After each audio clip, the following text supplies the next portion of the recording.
हो सकता है कि इस वीडियो को देखने के बाद तुम इस चैनल को अनसब्सक्राइब कर दो, but I don't fucking care. और एक वार्निंग पहले ही दे दूँ, इस वीडियो को मत देखना अगर तुम्हारी भी एज 18 साल से कम है। क्यों? क्योंकि इसका आंसर तुम्हें वीडियो देखते देखते पता चल जाएगा।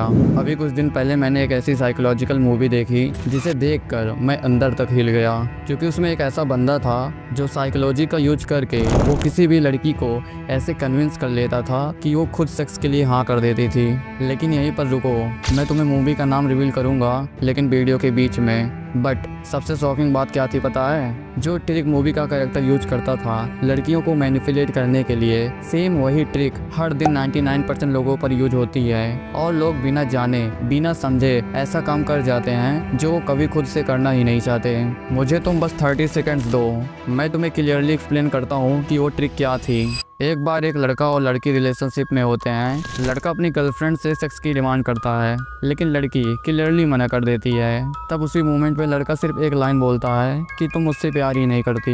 लड़की पहले तो इग्नोर कर देती है, लेकिन जब लड़का बार बार यही लाइन बोलता है तो एक वक्त ऐसा आता है जब लड़की सिर्फ अपने प्यार को साबित करने के लिए उसे हाँ बोल देती है और लड़के को वो मिल जाता है जो वो शुरू से चाहता था। ध्यान से देखो, यहाँ लड़के ने एक साइकोलॉजिकल ट्रिक का यूज किया जिसका नाम है द गिल्टी ट्रैप। और इसी गिल्टी ट्रैप के प्रेशर में आकर लड़की उसके साथ सो गई। अब यहीं पर कुछ लोग कमेंट्स में ऐसे भी लिख सकते हैं कि तुम्हें शर्म वरम है कि नहीं, सेक्स नाम यूज कर रहा है। तो मैं तुम्हें बता दूं, मैंने तुम्हें शुरू में ही वार्निंग दे दी थी कि अगर तुम 18 साल से कम हो तो ये वीडियो मत देखना। लेकिन यहीं पर रुको, यहाँ एक और ट्विस्ट है। जब मैंने ये वाली स्टोरी देखी तो मैं और ज़्यादा क्यूरियस हो गया। मैंने सोचा क्यों ना साइकोलॉजी के बारे में और भी ज़्यादा स्टोरी, मूवीज़ और वीडियोस देखी जाए। और जब मैंने डीपली रिसर्च किया तो मुझे कई सारी ऐसी डार्क साइकोलॉजिकल ट्रिक्स मिली जिसका यूज करके लिटरली इंसान किसी को भी कंट्रोल कर सकता है। लाइक लिटरली किसी को भी कंट्रोल कर सकता है। और मैं ये हवा में नहीं बोल रहा हूँ, इसका प्रूफ तुम्हें वीडियो के एंड में मिल जाएगा। सो आगे के वीडियो में हम इन्हीं में से 5 ऐसी डार्क साइकोलॉजिकल ट्रिक्स के बारे में बात करेंगे, जिनमें से ट्रिक नंबर 4 और 5 मेरी फेवरेट है। तो उसे मिस मत करना, जिसे जानकर तुम किसी को भी अपने हिसाब से कंट्रोल कर सकते हो। लेकिन ध्यान से सुनो, ये वीडियो सिर्फ एजुकेशनल पर्पस के लिए है, इसका गलत इस्तेमाल मत करना। क्यों? क्योंकि ट्रिक्स ही इतनी पावरफुल हैं कि इसे जानने के बाद तुम लोगों को वैसे नहीं देखोगे जैसे भी देखते हो। और हो सकता है कि तुम इस वीडियो के लिए तैयार ना हो, लेकिन फिर भी देखो।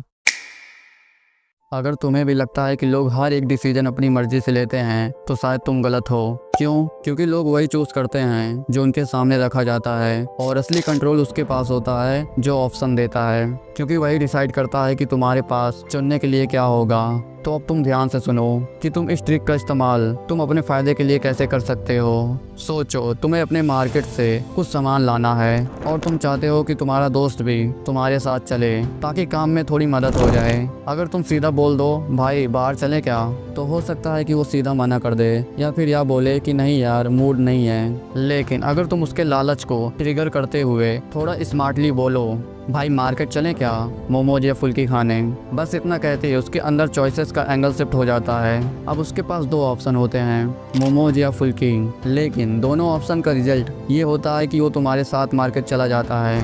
उसे लगता है कि ये डिसीजन उसने लिया है, पर असल में कंट्रोल तुम्हारे हाथ में था। यही होता है इल्यूजन ऑफ चॉइस। और मैं इसका दूसरा एग्जाम्पल दूँ तो तुम ये कपड़ों वाली दुकान में देख सकते हो, जहाँ दुकानदार ग्राहकों को कपड़े बेचने के लिए यूज करता है। वो तुम्हें 2 चॉइसेस देते हैं, मान लो एक ग्रीन शर्ट्स और दूसरा ब्लैक शर्ट, जहां वो कहते हैं कि ग्रीन शर्ट्स आप पर अच्छी नहीं लगेगी पर ये ब्लैक शर्ट आप पर बहुत ही जमेगी क्योंकि ये आप पर सूट कर रहा है। ये सुनकर तुम वो कपड़े चूज कर लेते हो जो वो दुकानदार बेचना चाहता था और तुम ये लेकर घर चले जाते हो। लेकिन ध्यान से देखा जाए तो दुकानदार ने यहाँ पर तुम्हें चॉइसेस का इल्यूजन में फंसा दिया। दुकानदार ने तुम्हें 2 ऑप्शन दिया जिससे तुम्हारा माइंड लिमिटेड हो गया। अगर वहीं पर दुकानदार ने तुम्हें 10-12 शर्ट दिखाए होते तो इससे दुकानदार का टाइम वेस्ट होता और हो सकता है कि तुम्हें उन 10-12 शर्ट देखने के बाद भी तुम्हें पसंद नहीं आता और तुम और शर्ट दिखाने को कहते। बट यहीं पर दुकानदार ने एक साइकोलॉजिकल ट्रिक का यूज किया जिसका नाम है द इल्यूजन ऑफ चॉइस। लेकिन रुको, क्या तुम्हें पता है कि ये ट्रिक बड़े बड़े ब्रांड और पॉलिटिशियन हर दिन यूज करते हैं तुम्हारी जेब से पैसा लेने के लिए या फिर तुमसे वोट लेने के लिए। तो मैं तुम्हें बता देता हूँ कि तुम्हें इनसे बचना कैसे है।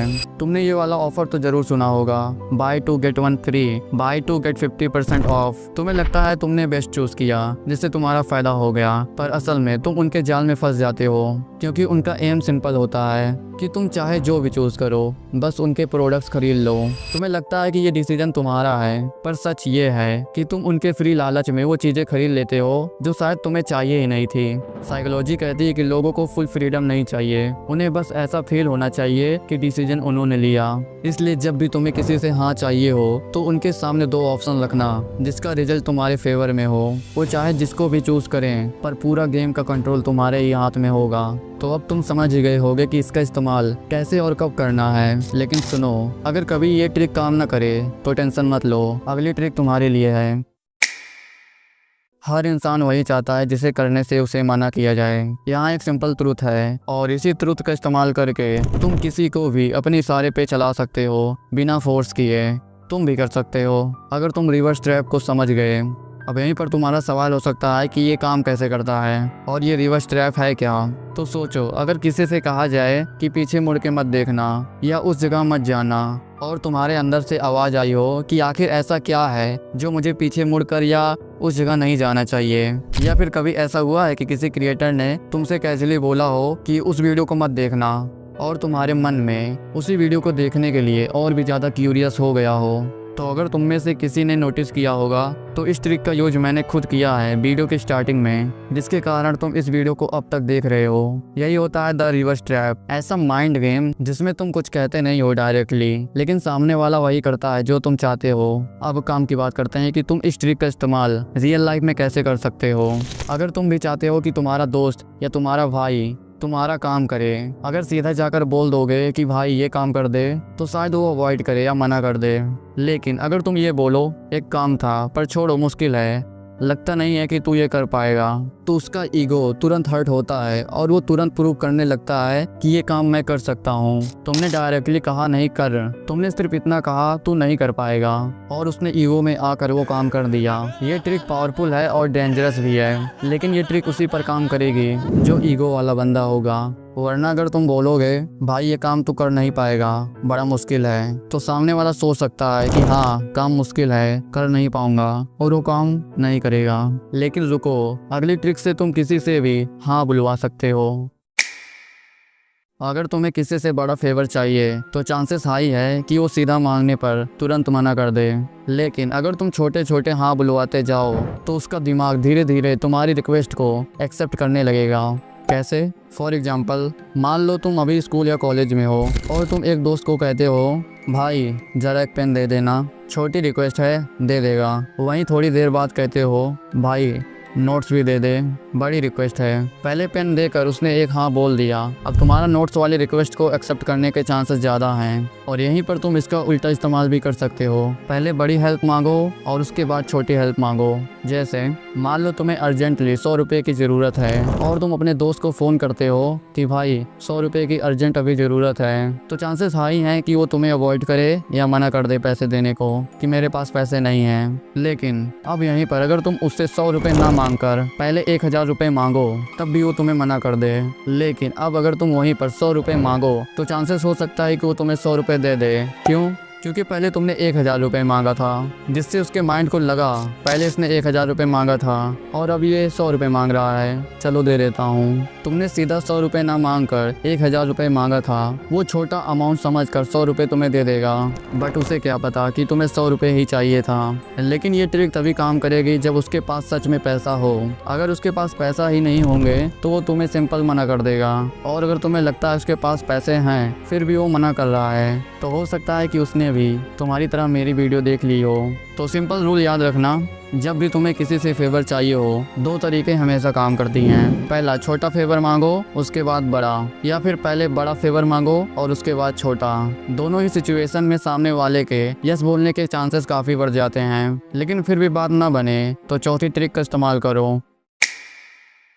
साइकोलॉजी कहता है साइलेंस इज रियल पावर, लेकिन कैसे? सोचो, शायद तुम्हारे साथ भी ऐसा हुआ हो, तुमसे कोई गलती हो गई, टेंशन हाई है। जब मम्मी के सामने जाते हो तो मम्मी जोर जोर से डांटती हैं, चिल्लाने लगती हैं कि ये क्या कर दिया, क्यों तूने ऐसा किया, जिससे आसपास के लोग भी सुन लेते हैं। लेकिन जब पापा के सामने जाते हो वो कुछ नहीं बोलते हैं, सिर्फ एक नज़र और घूर के चले जाते हैं, जिससे तुम्हारी पूरी बॉडी हिल जाती है। वो खाली साइलेंस मम्मी के डांट से भी कहीं ज़्यादा डेंजरस होता है, क्योंकि जब कोई कुछ नहीं बोलता तो तुम्हारा दिमाग खुद ही हजार चीज़ें सोचने लगता है। साइकोलॉजी कहती है सबसे ज़्यादा पावर उसके पास होती है जो साइलेंस का यूज राइट टाइम पर करता है। हाँ, तुमने सही सुना। अब बात करते हैं कि इसका अप्लाई रियल लाइफ में कैसे करना है। मान लो तुम अपने दोस्त से सच निकलवाना चाहते हो तो उससे डायरेक्ट मत पूछो कि वो बात बता दे क्या बात थी। सिर्फ आई कांटेक्ट के साथ इतना बोल दो कि मुझे सब पता है और फिर चुप हो जाओ। ये साइलेंस से उसका दिमाग उसके खिलाफ काम करने लगेगा और वो गिल्टी के प्रेशर में आकर खुद ही सच उगल देगा। या मान लो तुम्हें कोई परेशान कर रहा है या फिर बहस हो गई तो मत बोलो, मत चिल्लाओ, बस आंखों में आंखें डालकर देखो। साइलेंस तुम्हें पावर देता है। जब सब बोल रहे हो तब चुप रहो, जब किसी को अपनी इंपॉर्टेंस दिखानी हो तो कम बोलो। अब बात करते हैं लास्ट साइकोलॉजिकल ट्रिक की। साइकोलॉजी कहती है जब तुम किसी के इमोशन को कंट्रोल कर लेते हो तो तुम उसको आराम से कंट्रोल कर सकते हो। बट कैसे? Let me explain. सोचो तुम स्कूल या कॉलेज में हो और तुम्हारी किसी दूसरे स्टूडेंट्स के साथ जोरदार बहस हो जाती है और गुस्से में आकर वो तुम्हें और तुम्हारे मम्मी पापा को गाली दे देता है। अब उसी मोमेंट में कोई आके तुमसे ये बोले कि भाई अगर तेरी जगह मैं होता ना तो उसे यहीं फाड़ देता। अब इस इमोशनल हिट में तुम्हारा दिमाग हिल जाता है, तुम कंट्रोल खो देते हो और तुम लड़ाई करने चले जाते हो। ये तुम्हारा गुस्सा नहीं, ये है इमोशनल हाईजैक जो सामने वाले ने तुम पर स्मार्टली यूज किया। जहाँ तुम दिमाग से नहीं उस सिचुएशन और गुस्से वाले सिचुएशन से चलते हो और तुम्हारा दिमाग कंट्रोल खो देता है। ऐसे ही जब कोई पॉलिटिशियन भाषण देता है तो वो कभी नंबर या फैक्ट पर बात नहीं करता, वो तुम्हारी वीक इमोशन वाले पॉइंट को समझकर, चाहे वो इमोशन गुस्सा, सैडनेस, हैप्पीनेस या फियर हो, उसको स्मार्टली यूज करता है। वो सिर्फ तुम्हारी वीक इमोशन को जगाता है। वो कहता है कि तुम्हारा धर्म खतरे में है, गुस्सा आना चाहिए, तुम्हें उन पर अटैक करना चाहिए, जिससे तुम्हारा इमोशन बटन प्रेस होता है। और जैसे ही तुम्हारा इमोशन ट्रिगर होता है तुम्हारा सोचने वाला लॉजिकल ब्रेन काम करना बंद कर देता है। बस वहीं तुम्हारा दिमाग घूमता है और तुम वो कर देते हो जो वो शुरू से चाहते थे।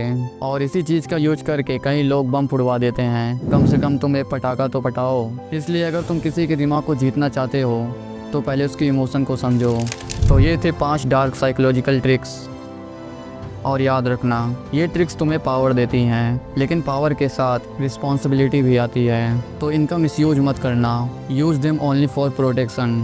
अगर तुम्हें ये वीडियो यूजफुल लगा हो तो कमेंट में लिखो साइकोलॉजी इज़ माई फेवरेट। वैसे देखो डार्क साइकोलॉजी और मैनिपुलेशन के ऊपर यूट्यूब पर हज़ारों वीडियोस हैं, लेकिन मैं तुमसे एक सवाल पूछता हूँ, क्या तुम एक वीडियो से साइकोलॉजी और मैनिपुलेशन सीख सकते हो?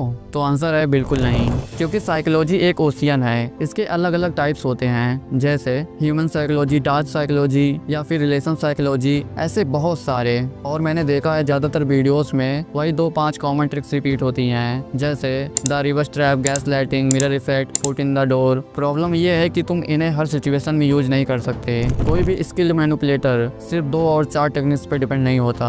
मैं भी अभी स्किल्ड मैनिपुलेटर नहीं हूँ, लेकिन पिछले कुछ महीनों से मैंने साइकोलॉजी और मैनिपुलेशन के ऊपर काउंटलेस वीडियोस, मूवीज और स्टोरीज स्टडी की हैं, नोट्स बनाए हैं, और मुझे पूरा यकीन है आने वाले कुछ महीनों में मैं और तुम दोनों मिलकर एक स्किल्ड मैनिपुलेटर बनेंगे।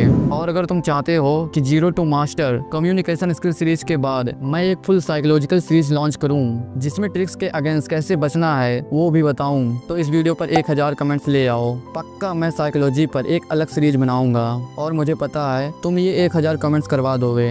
और हाँ, अगर तुम्हें उस मूवी का नाम जानना है जो मैंने देखी थी तो जाओ पिन कमेंट चेक करो, वहाँ तुम्हें मिल जाएगी। तब तक के लिए अगर तुम्हें अपनी कम्युनिकेशन स्किल्स मास्टर करनी है तो स्क्रीन पर जो प्लेलिस्ट आ रही है उस पर तुरंत क्लिक करो। मैं तुमसे उस प्लेलिस्ट में मिलता हूँ। Bye bye.